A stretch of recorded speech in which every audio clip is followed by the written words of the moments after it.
This is Joana Saahirah with another Juju Live Session. Today I have the company of a very noisy neighbor. So let me know if everything is okay on your side in the terms of sound quality, because for me it's been like practicing empathy and doing a lot of Zen meditations in order not to kill a neighbor. So it's one of those days where everything is on fire, and the theme for this Juju Live session is a theme on fire. It's a very hot topic. It's something that dancers involved with Egyptian dance usually love, and I understand why. It is what makes a great tabla solo. In this session, I'm gonna answer some of the most frequent questions I have received in more than 20 years of career inside Egyptian dance around the theme of tabla solos and Egyptian rhythms, okay?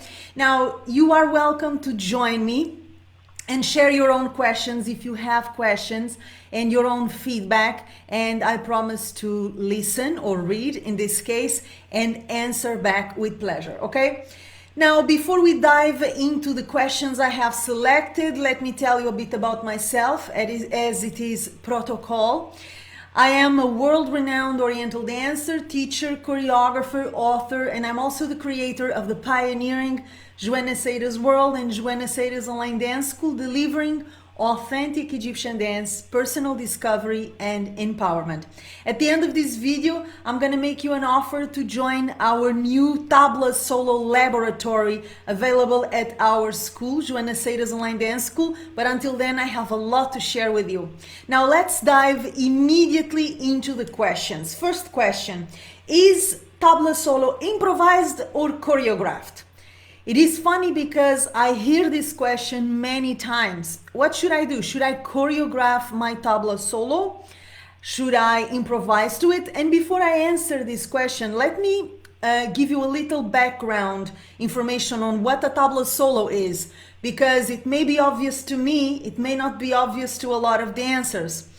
So a tabla solo is, as the name implies, a solo between the dancer and the tabla or darbuka, the main percussion instrument in an Egyptian orchestra. Now, is the tabla or the darbuka the only instrument involved in a tabla solo? No, usually it's not, okay? So when we talk about a tabla solo, it is not really a solo because a solo indicates the presence of one single instrument, and in fact in good tabla solos you will have the percussive section of the Egyptian orchestra involved in the solo, under brackets. So what is that? Which instruments are we talking about? For sure, the tabla or the darbuka is the queen, I would say, of a good tabla solo, but not only. Is often the queen of an orchestra. It's the heartbeat of the orchestra. The tabal, the musician that plays the tabla or the darbuka, he's usually the one who sets the pace for the music of the entire orchestra, even when we're talking about melodic instruments to the mix, okay? So the tabla is like a leader. It's like the boss that sets the timing, the pace, the rhythm for the entire orchestra. Now in tabla solos, we don't have melodic instruments. We have percussive instruments. That will be, as I've already mentioned, the tabla, okay, or darbuka, it's the same. Other cultures also have tabla, so sometimes the word tabla creates a little confusion because you have Indian tabla, for instance. It's still a tabla, but it's a very different instrument. So I like to give it two names at least so that you know exactly what I'm talking about. The tabla is the darbuka, okay? So you will have, hi Belinda, you will have the tabla, which is the main instrument for the tabla solo. You will have the dohola, which is a bigger darbuka, if you like. It is a bigger version of the tabla that sets the ground for the tabla, okay? So Egyptian musicians call it el-ard. El-ard is literally the soil, the ground. So the dohola creates the ground upon which the tabla is going to create details. The dohola usually will give you the basic rhythms. Let's put it this way, okay? So the dohola makes the bases and the tabla makes the ornaments above those bases. So usually you have the tabla and the dohola working together very tightly. Very often the tabal, so the percussionist who plays the tabla, has his own dohola. So a musician who always plays with him or with her in parallel, okay? They make little teams. For instance, in my orchestras in Cairo, and I had a couple, usually the darbuka player, the tabal, would bring his own dohola. So he had a specific musician that knew him very well, that he trusted, that could create the ground for him to ornament, okay? We also have duf and rik and sometimes tora. What is tora? Tora is a big sagat. I don't have it here, otherwise I would show it to you. It's a big sagat, okay? Very huge version of sagat. Played like sagat, it's the same, but it's bigger and it's heavier, and it's usually played by the musicians, not by the dancer, okay? Although I have played the tora in some occasions in Cairo with my musicians when I was feeling crazy. I said, give me the tora, and I will do it myself. So it is the base, okay? This is the base of what you usually find in a tabla solo. Tabla or darbuka, dohola, rik, duf, and tora, maybe, okay? Let me see what Belinda is saying here. The dancer is the flower that blossoms from the soil. Absolutely, absolutely. And that soil is created by the dohola, not the darbuka, not the tabla. The tabla is the ornament, is the detail. The tabla is the cherry on top of the cake, but the one who usually gives you that soil, that ground, is called the dohola, okay? Now that I have clarified that, let me answer the question I have here. Is tabla solo improvised or choreographed? Now, it can be both, okay? It can be both.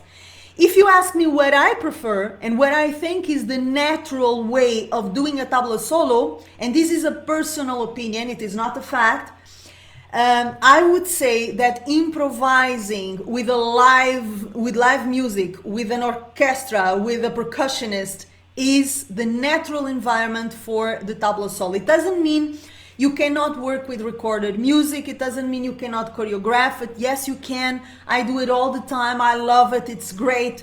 But there is a kind of experience and creativity and madness and freedom that you only get when you're improvising on the spot with a good percussionist or a good set of percussionists.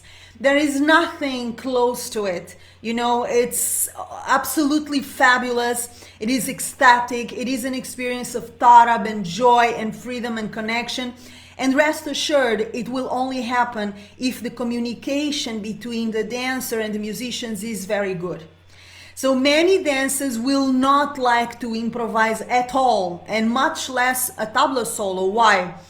Because usually tabla solos are fast, they are full of information.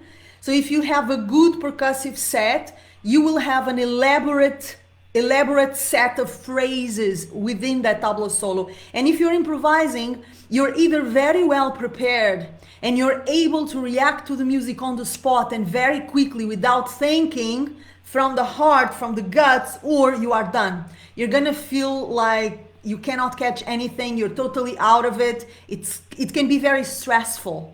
Okay, so not every dancer will tell you, I prefer to improvise to a tabla solo. I bet with you, no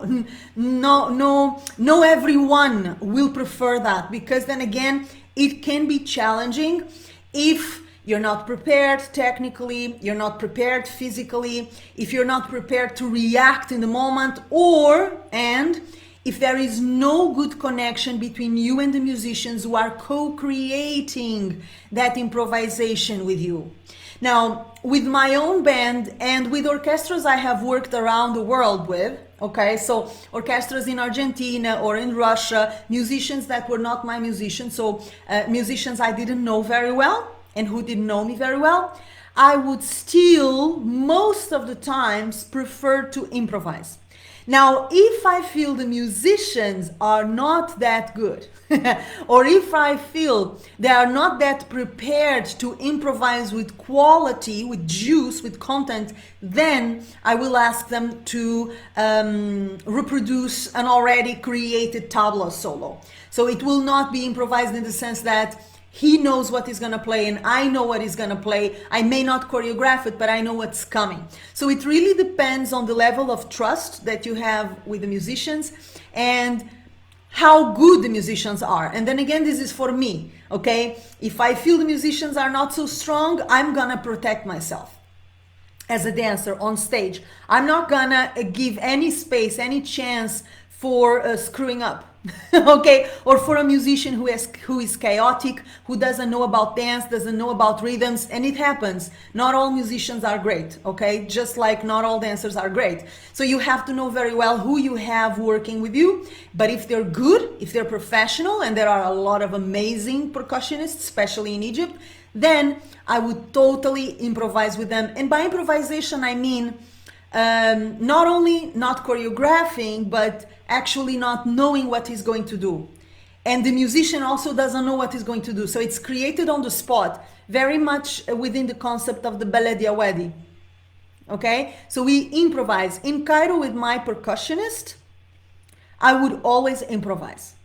So that means improvising daily to tabla solos that don't exist, that are created on the spot. So the musician is improvising and I'm improvising. And that's, for me, the best experience you can have within a tabla solo, okay?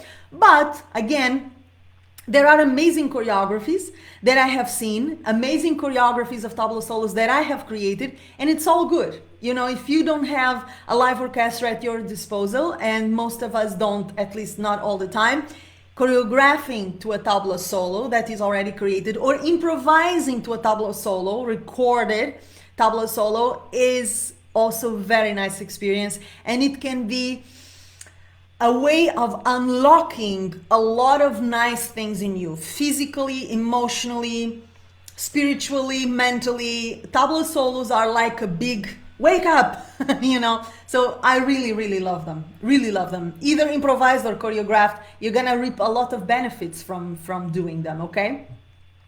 Hi, Susanna.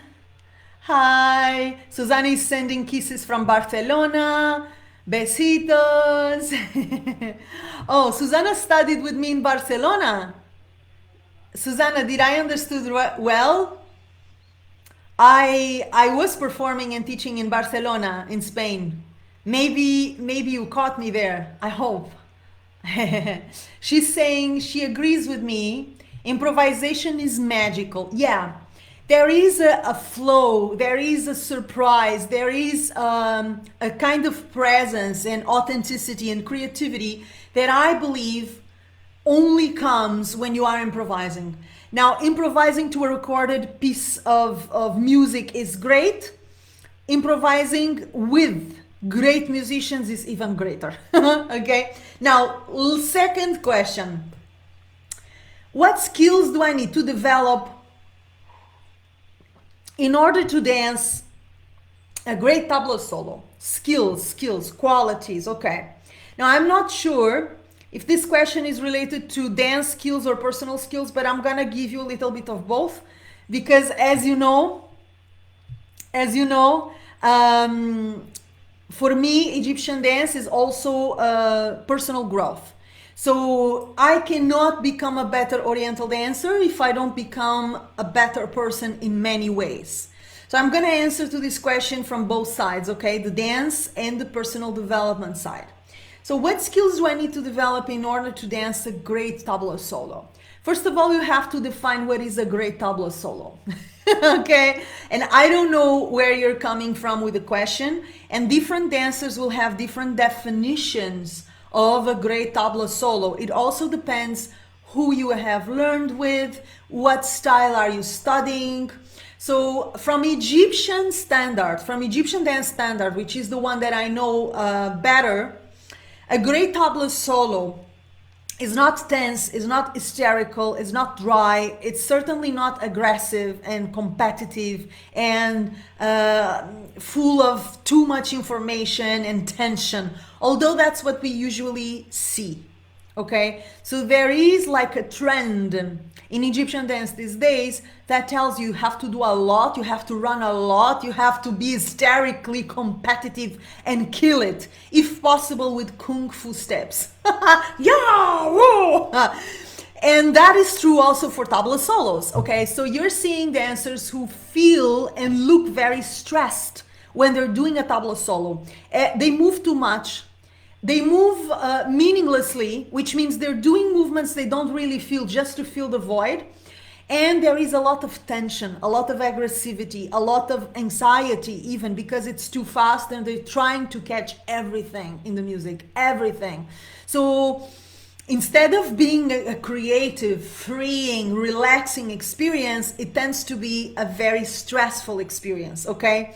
Now, if you know exactly what a great tabla solo is, at least according to Egyptian dance standards, which is something very organic, very fluid, very natural, joyful, sensual, exciting, but relaxed, you know, very soft, not like a puppet, like a person. I often say this to my students, make it the goal of moving more like a person and less like a machine, less like a puppet. This is a sign of maturity in Egyptian dance, and certainly a sign of maturity when you do a tabla solo, okay? So it is important to define what is a great tabla solo, first of all. Now, in my opinion, the skills that you will need to develop technically, and I'm going to share just a few with you, are obviously physical mobility, flexibility, stamina, strength, cardiovascular abilities. So what do I mean by this? There is a very physical side to tabla solos, and if you're not prepared physically, you're going to suffer. You're going to suffer because you're going to be exhausted after 1 minute. No, it is a style that requires a lot from your body physically. So having a good physical condition, and I don't mean being skinny, okay? I don't mean being skinny. It doesn't have to do with your weight. It has to do with the quality of your bones and the quality of your muscles and the quality of your lungs. Do you have a good cardiovascular ability? Do you have strong, flexible muscles? Do you have your joints and your bones flexible and working and strong? Because these things are going to be required when you do a tabla solo, okay? Second thing is having a sharp, clear technique. And that is not only isolations, body isolations, okay? Body isolations are a part of Egyptian dance technique. They are not everything you need to know about Egyptian dance technique. So isolations, yes, very important, but developing your technique on a wider term, okay? Layering, coordination, knowing very well which part of the body you're moving and why you're moving it, the connection between the movement and the music, the connection between the movement, the music, and the emotion that combination is going to produce. All of that is Egyptian dance technique. So aside from having a strong, flexible body who can handle the tabla solo rhythm and intensity, you need to have a strong technique to respond to the constant different stimulations you're going to receive from a tabla solo. Okay? So those two would be, I would argue, the main technical requirements, of course, aside from having a notion of rhythms, which is another aspect of creating a great tabla solo, is that you need to be familiar with the basic Egyptian rhythms that you will usually find in a tabla solo. The maksum, the masmoudi, the falahi, the zar, wahd al-kibira, all of those common Egyptian rhythms that most dancers don't even know exist. They are your ABC for a great tabla solo. And it is not a theoretic knowledge that you need to acquire. It's good to know the name of the rhythm and knowing how to identify it. That's cool. That's cool. And if you are a teacher, you have to know that, obviously. It comes without saying. But More important than knowing the names and knowing how to identify the rhythms is knowing how to move to those rhythms. What do I do with the Saidi rhythm? What do I do with the Wahda Kibira? What do I do with Fallahi rhythm? What do I do with Masmoudi? What do I do with Maksum? How can I use the dooms, the taks, the tempo, the pauses in a creative but also structured way? How can I know the mood and the style associated with each rhythm and be able to translate that into my body movement and into my energy? All of that is technical preparation for great tabla solos. Okay? Now, on a personal level, you need to develop, number one, your creativity. And I know most of us want formulas. We want someone to come with all the answers, man. We don't want to hear, explore it, find out for yourself. We don't want to hear that. But I'm here to bring you fresh news. If you're studying Egyptian dance or any other dance or any other thing for that matter, you need to come to terms with the fact that there is a side of learning that is coming from inside. It is not coming from a teacher. It is not coming from a book. It is not coming from a set of rules someone is going to give to you and you're going to learn and you're going to follow. A huge part of your learning process has to do with exploring and discovering from within, what can I do here? So the more you prepare yourself, the more your tool for creation will be ready to create. What is your tool for creation? It's you. Your tool for creation, it's you. It's your physical body. It's your mind. It's your heart. It's your soul. You are your creative tool. So the more knowledge you have, the more prepared you are, the more you will be able to let loose and create with security, with self-confidence, without doubting yourself all the time. But rest assured, developing your creativity is a sine qua non condition to create a great tabla solo. Because you want to surprise yourself. And if you're working with the tabal, with live music, and if they're Egyptian, especially, they will want to be surprised. They don't want a copy machine who is going to do what everybody does. That is boring. And if your musicians are bored, you will be bored and your audience will be bored if you're performing. So it's a disaster. It's a three-way disaster, okay? You don't want to be bored. You don't want to bore your musicians, and you don't want to make your audience, if you have an audience, bored. So creativity, coming up with your own solutions, your own movements, your own connections, your own pauses, your own proposals is essential, okay? Belinda is saying there is so much skill and soul involved. Do you have a favorite tabla solo dancer that you believe has mastered the art apart from yourself? Yes, I do. In a second, I'm going to tell you about it. I actually do. And it's not me. Now, aside from creativity, another thing you have to develop on a personal level to create a great tabla solo is self-confidence. Self-confidence, because tabla solos are very masculine, okay? What do I mean by masculine? Don't get me wrong. I don't mean aggressive. I don't mean arrogant. I don't mean masculine in the sense of manly. No, I mean masculine inside what is the masculine polarity. So tabla solos are very solar. They're very action-oriented. They're very affirmative. They're very extroverted. It's you shining your light, not you dimming your light. It's you connecting with the outside world, therefore being extroverted instead of connecting with the inside world. It's you allowing everything that you are, think and feel to come out of the shell and be visible and totally on the table for the world to see. So it is very inside of the masculine polarity because it is very solar. And without self-confidence, you will not be able to do that. You will make yourself smaller than you are. You will not feel confident to be creative. You will not feel confident to show yourself and your personality and your quirkiness and your sense of humor and your own proposals.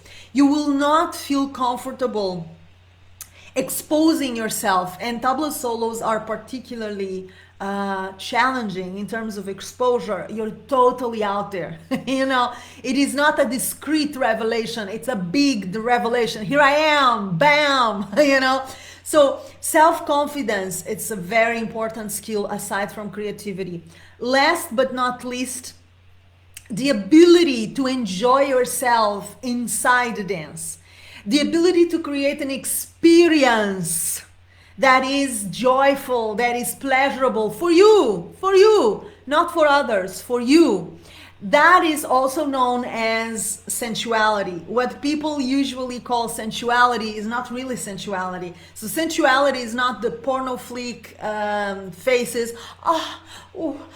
No, it is not, you know, necessarily about the clothing that you're wearing or showing the cleavage. That's not sensuality. That's something else. Okay, that's something else. Sensuality, inside of what I know in Egyptian dance, is the ability to enjoy myself. Okay, it's the physical pleasure I take from the movements. I'm enjoying myself. And that self-pleasure is very sensual, and it's another personal skill that I think it's unnegotiable. You really have to develop in order to create an exceptional tabla solo, okay? There are more qualities to develop, but I'm gonna keep them simple. So for now, creativity, self-confidence, and sensuality, okay? It's more than enough. Now, answering Belinda's question, if I have a favorite tabla solo dancer that I believe has mastered the art, yes. So the dancer that I saw doing a tabla solo that I love the most is Mona El Said. Mona Said is a very appreciated, beautiful Oriental dancer. She's not from my time, so I never saw her perform like in a show, but I have studied with her on several occasions, and I have seen her tabla solos in loco, in workshops, so in the context of a class, not on stage. But she actually has a very famous tabla solo. It's available on YouTube, I believe, and it is fabulous, and it is exactly what I see as the definition of a good Egyptian dance style tabla solo. Actually, I'm gonna search for it, and I'm gonna share that clip in the comments to this video. Okay, so if you're gonna watch this on my Facebook, you're gonna find Mona Said's tabla solo, the one that I like, in the comments. If you watch this at Joana Saahirah's YouTube channel, you're gonna see it in the description box below this video. I'm gonna share it there because it is so great, and I want you to know the good stuff, okay?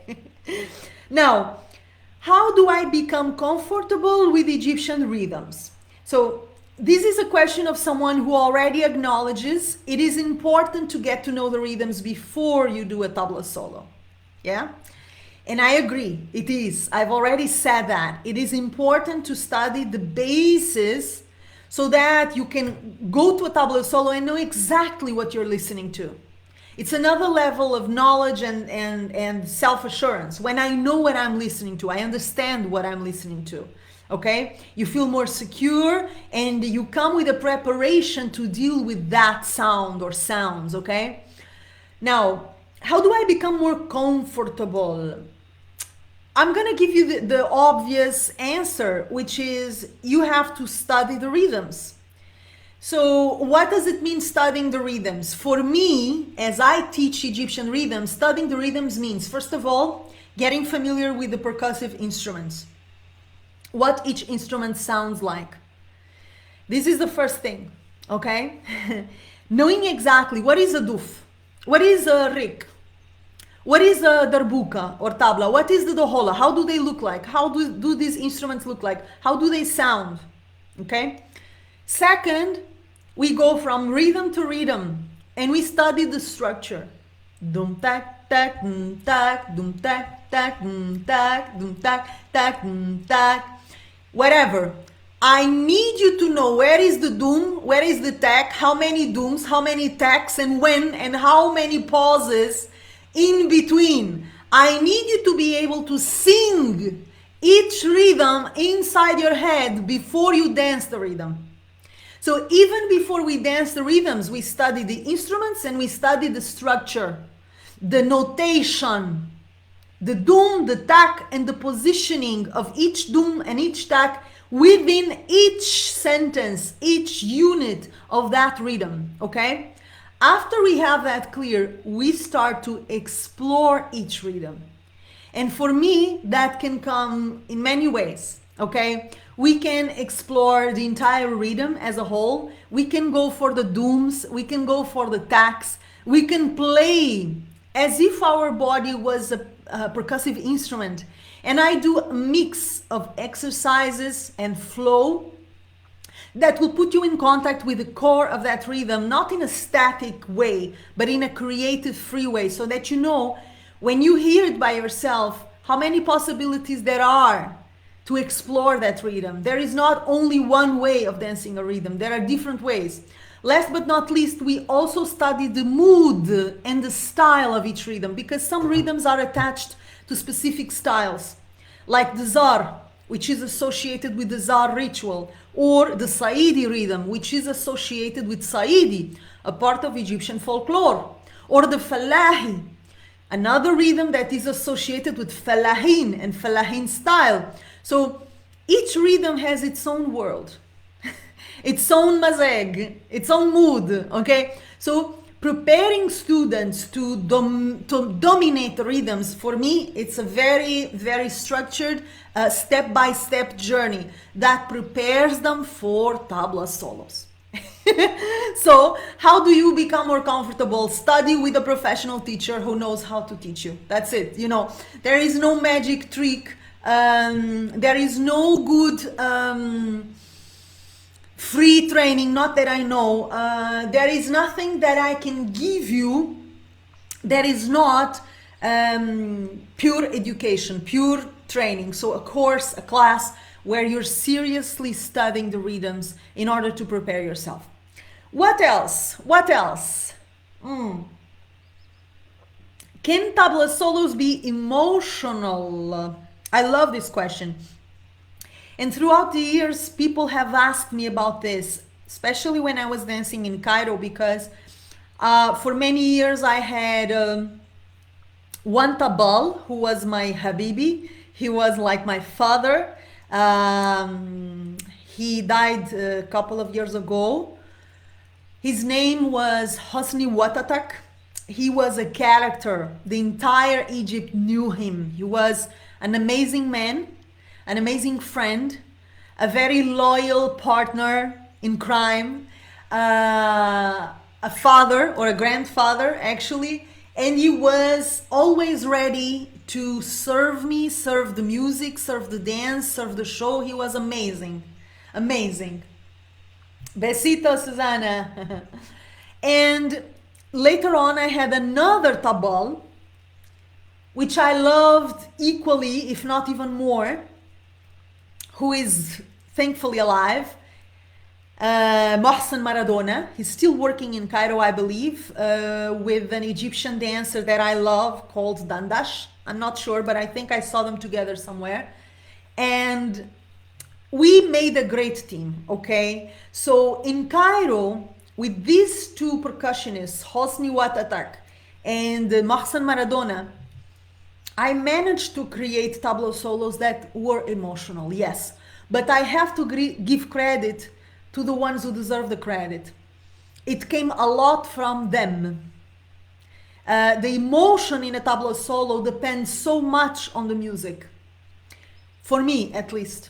So usually dancers think that tabla solos have no emotion. Let's be honest. They're dry, they are superficial, they're fun, but they don't go deep into any kind of emotion.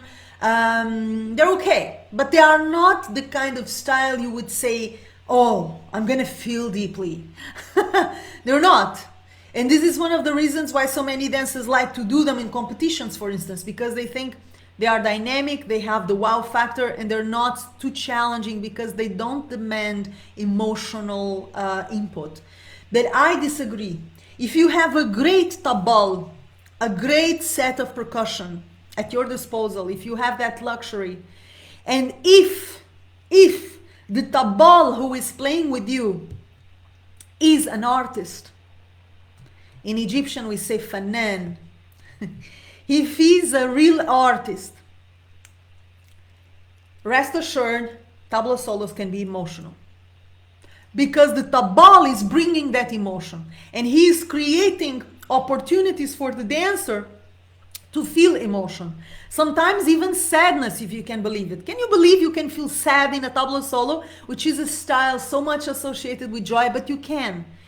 Tabla solos can be surprisingly emotional if you have a very good tabal who is an artist, who can bring emotion from his fingertips. This is rare, by the way, it's not common, okay?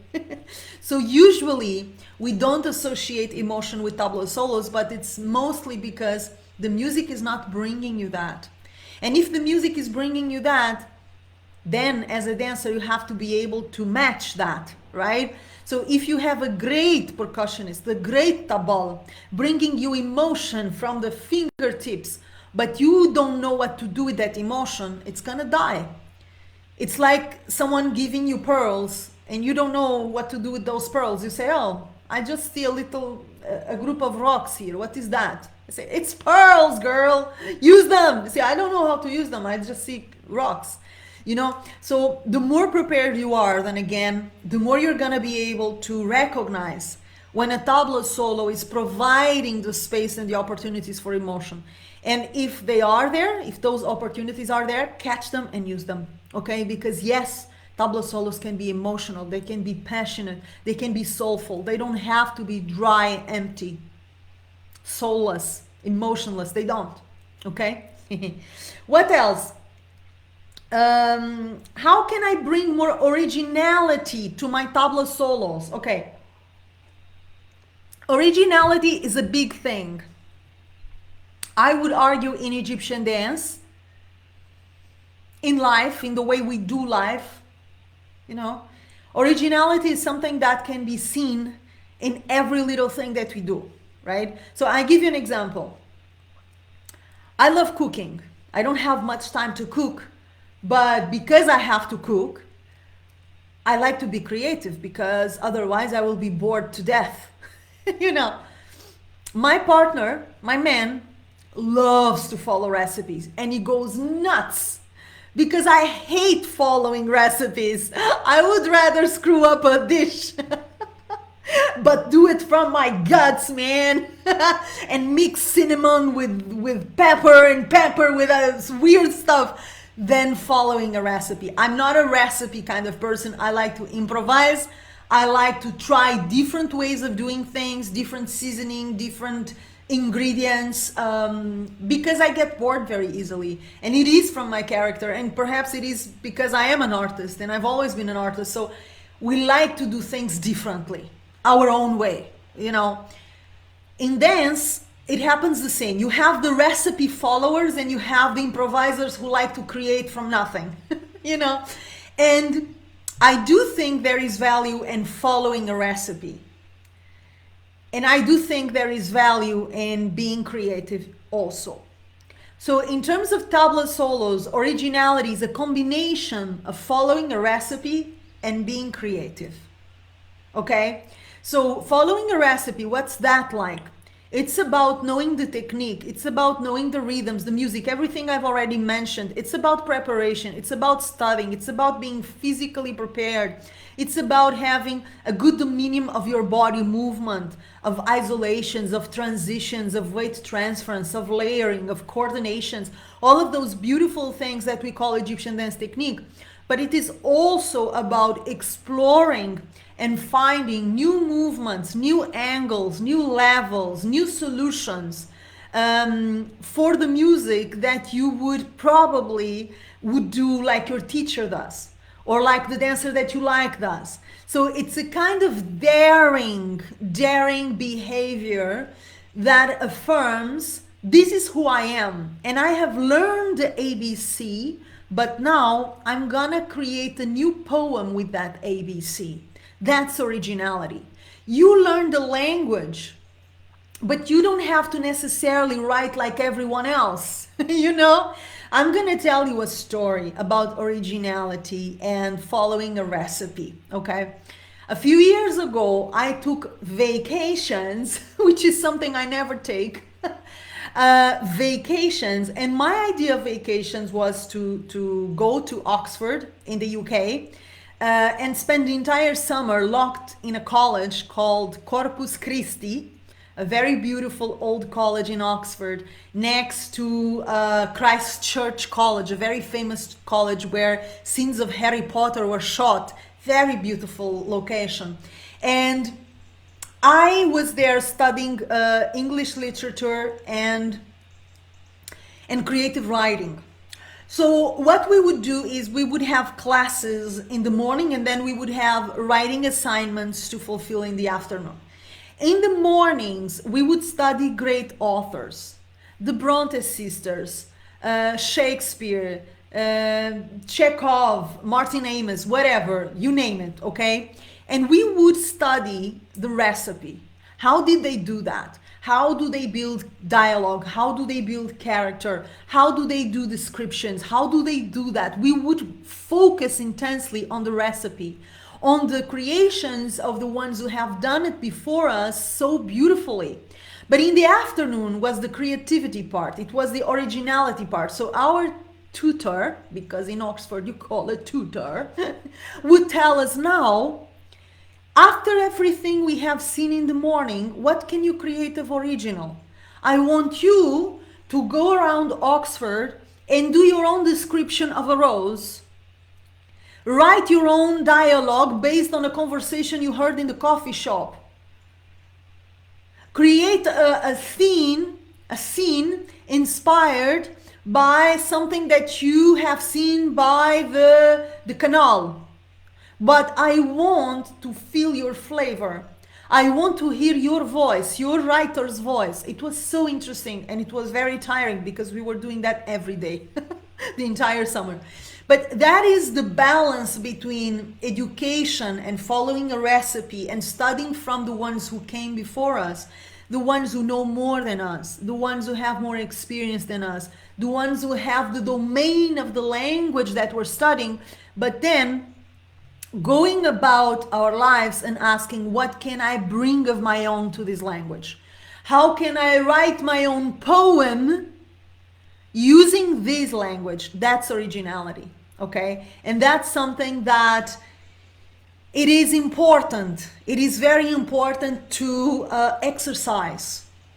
Even if you feel the results are not that great, the more you use your creativity, the more you aim at creating original work, the more original you actually create, and the better you become at what you're doing. May that be cooking or dancing, okay?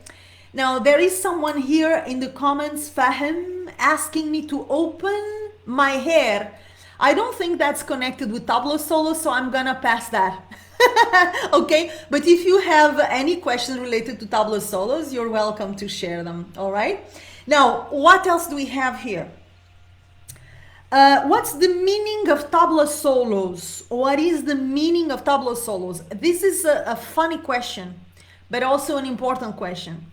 And I don't think there is a specific meaning for Tabla Solos, okay? I think Tabla Solos are whatever you want them to be. This is one of the characteristics that makes Tabla Solos so special, is that they're not attached to a specific style, to a specific storyline, to a specific world, to a specific emotion. They are open to interpretation. So Tabla Solos are very much a reflection of what you want them to be. It can be an expression of joy, it can be an expression of creativity, it can be an expression of your wild nature, your instinct. It can be an expression of freedom. It can be an expression of passion, of love, of rage, of everything that you are able to feel from the music and communicate with your dance. So Tabla Solos are an open template. Okay, they are not strict closed styles with specific postures corresponding to a specific archetype, like the Belladi, for instance, which is very tightly connected with the Belladi world, the Bint al-Balad, the Ibn al-Balad, or Sha'abi, which is very connected with the Sha'abi world, the Sha'abi parties, the weddings in the street, the Maraganette in the street. So some styles are very much attached to a specific context. Tabla solos are not. They're open, which also give you so much freedom and so much responsibility, because when you can do whatever you want, when there are no restrictions, then comes the question, what can you do? No restrictions and no guideline, nothing. It's what can you do? How creative, how free can you be? What is the meaning you want to give to this tabla solo? So it can be scary because it brings a lot of your character to the table and your identity to the table, as it should. Okay? Now, last question I have for this session is, how do I know I have a good teacher that can teach me tabla solos? I heard this question shared in different ways, like, sometimes people ask me for recommendations, sometimes people ask me directly what is the teacher that I like, aside from myself, of course, and I don't know, in terms of teaching of someone that is doing tabla solos or rhythms in a way that I would particularly like or recommend. I don't know, there may be. I am not very well informed about what other teachers are doing, because then again, I'm totally focused on my own thing. So unless someone is doing something exceptional that comes to my attention, I don't even know it's happening. But what I can tell you is this: I would recommend a teacher, man or woman, that has all the knowledge that I have described in this video before. So not someone who will just dump tabla solo choreography over your head. And I know that's what we get most of the times in the field of Egyptian dance. That's what I got most of the times in my education as an Oriental dancer. Very rarely I had someone who would break things down for me. It doesn't happen. It's almost non-existent.